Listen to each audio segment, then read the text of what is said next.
You don't want to gauge too much. You don't want to do this. So your belly button is here, and when I walk, it's still pretty stable, right? It doesn't go too far. So the belly button should be fairly stable. Okay.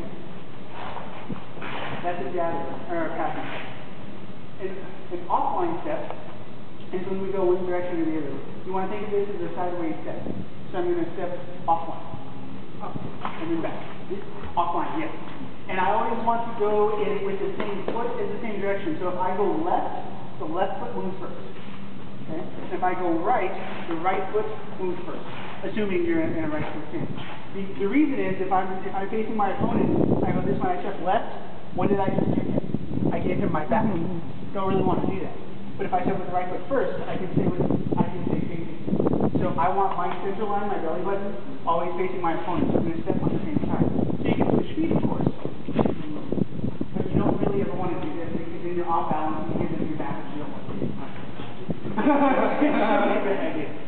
So that's that. And part of why we step with the balls of the feet, that way if I want to be able to move, I can back. Some of the tricky things I do is I'll step and move. You do that by bouncing off the ball of your foot. You step off with the heel much harder. So on the ball of the foot, you can always switch. A lot like boxing.